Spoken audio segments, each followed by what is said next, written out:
want to see. Mm-hmm. A lot of these people are not really changing lives and making much of an impact. People are just there just to hear them talk shit. And we live in a time now where what it's always kind of been, where sheep is always going to win, right? Like, it's so much sheep, like, mentality that's going on, that people just run to all these platforms or these people, but they're not really saying nothing that's the point I'm making. Anything. How do you got this following and you get all these big companies behind you and you ain't saying nothing? Well, because that's what makes money. Ignorance is what sells at the end of the day. So that's foul. It's what makes money. Because look at it like this. All right. You got a platform, you got a voice, right? Look how I've used my platform and my voice to help in so many instances. So many of these bum ass dudes, nobody cared about their story. Nobody cared about their life. Me, I was like, yo, nah, that's kind of crazy. Let's put it out to the world. I used to get flack for interviewing people that people are interviewing now and saying, oh, did you see that such and such interview? I'm like, yo, I did that 10 years ago. Do y'all remember that Jay-Z line when he said, I used to rhyme like Common? Yeah. When I made $5 million, I ain't been rhyming like Common. Mm-hmm. Like, that's what it is. Like, the ignorance or that form of, like, even 2 Chainz, like, he's an intelligent dude, but, like, he's even said, like, he's dumbed down his quality of music just so people can, listen. So that's just what it is. We live in a time where... But how do you have money already, or so you say, and you still doing clout stuff for money, though? It's never enough. Money does never gonna be like that's like nah, but so because my thing is this, right? Am I kicking your foot? No. Oh, okay, yeah. You know how you be kicking something like that? It's like, ow. Yeah. So I mean, my thing is this, like, you got this platform, right? You I don't want to call nobody out because it's not personal. Right. Yeah, nah, come on, equally, you know, as a collective. You know what I'm saying? Fuck all of them as a collective. Facts. You know what I'm saying? But my thing is, here it is, you have this platform.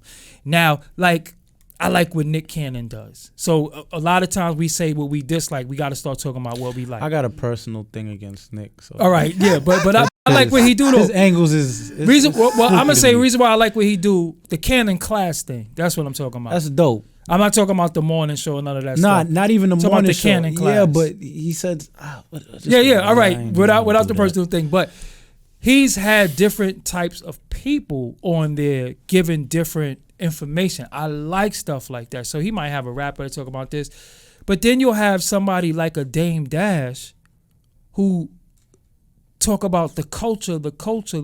But when you look at who's around him, who from our culture's around him?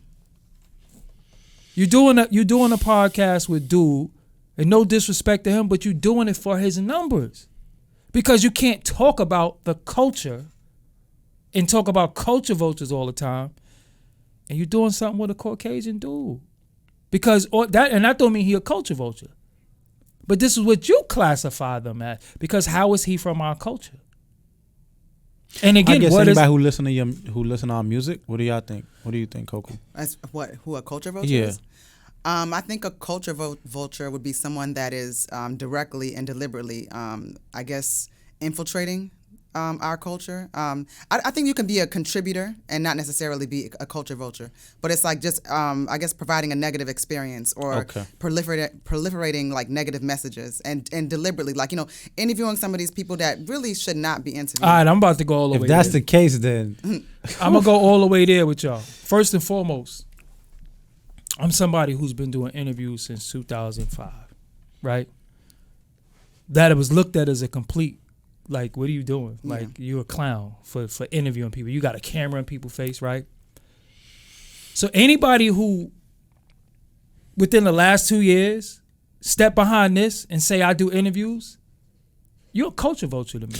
What? Because you're not a part, listen, you're not a part of this culture that I'm a part of creating. For example, let me clarify this. Many people could step behind here and do this because this just might be their thing. But if you a rapper and one day you say, yo, I just got a podcast and I just do a podcast, to me, you are a culture vulture of podcasting because that's just not your thing. Well, I don't necessarily agree with that. The reason why I say that is because a person can be a rapper, but then they could be like a phenomenal painter, and we just didn't know it. You know, a person can be a rapper and really have a voice or just have a natural knack for being able to Fat Joe is speak. not a culture vulture of podcasting. I've seen Fat Joe interviews that I thought were actually very interesting. The man can really, when he speaks. I can't speak on it. I've Yeah, never seen I don't one know that interview from him. podcast. Like, I guess what I'm saying is, I'm not sure that podcasting is a culture as such. Like, that's why I'm It a is, little though. confused at the Because at it the- became it became a culture. It It became a when my rap career is not successful, I'm getting a podcast. I wouldn't say not successful. I just think they just found other lanes to just rape the game. But let me not use that term. All right, just, but look, just, culture Yeah, is take all control. you listen, man. It's still culture vulturism. It's still listen tomorrow. All right, look. When Lupe Fiasco says kick push, and he's acting like he's a skateboarder, and he never was. You're a culture vulture to skateboarding. I didn't know that. I didn't know that either. Because I didn't know skateboarding has its own culture. Did he Yeah. do any other songs like Kick Push? No. Did he really run with the skateboard culture? I don't know. I can't speak on that. And then when you see him skateboarding, he couldn't even do an ollie. that But it was the popularity of skateboarding at that particular time to make him say, "Yo, I'm about to really, really exploit this."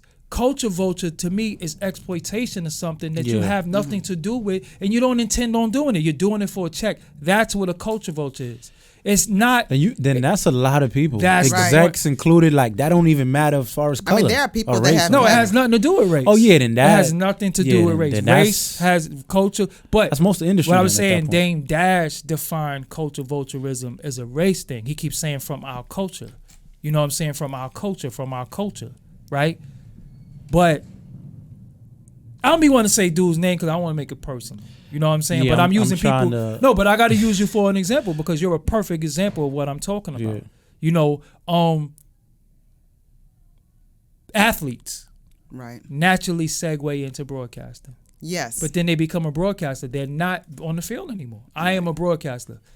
You can't be like, Nori had a successful podcast. Joe Budden had. I got more followers than them. I got a following. I'm doing a podcast, but I'm only going to do 7 episodes because then now you clogging lanes. That's a fact. And then everybody interviewing you, going to do an interview with you because you're on Tidal and you're on these other companies, but you have no intention on pushing the podcasting culture up. You just extracting what you that's can. why that person That's will why have you're- only 7. but- Will only have 7 episodes. That's They why you're a can't- culture vulture, though. But you know Then- what sucks about all of this? But that's why you're a culture vulture. Yeah, no, they are. But what sucks about all of this is that people don't care. That's Like that's what like you see how we being honest and main real. point, yeah. Like people don't. They just want to hear their favorite artist Yeah. or their favorite whomever speak about BS, right? Yeah. Like they don't care. Yo, That's what sucks. And, They no, suck. and you know sad what time else we too? in. They don't the care. the most popular podcasts really have no like valuable content.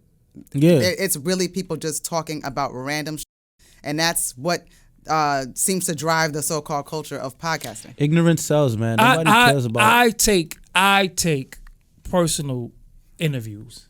I take interviewing personally because when I see interviews that suck, I'm like, oh God, like, what are you doing? Right.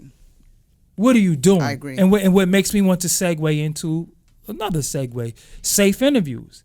I see people doing safe interviews and I don't like it. I know you don't like that. I don't like it. You have to go sit before somebody where you just no diagram of what we're going to talk about. You got an album coming out? Let's deal with that. But when I'm talking to you, let me have free reign to pick your brain because that's all the interview really is picking your brain. And let me ask you questions that I would want to know and that people around me say, and what I've seen on message boards, what I've seen on Twitter and social media. Let me ask you these things. It might be rumor, it might be some facts, and it might be for clarity on certain things that you have said.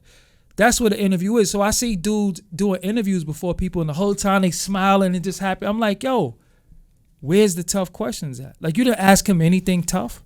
I also get upset about the safe interview because it seems like once people are driven by more of like the branding and they got a lot of stuff behind them, then the interviews start to just get so soft. Whereas as artists or whomever you're interviewing, sometimes I get so frustrated. Like you have this person, this icon in front of you, and you're choosing to ask.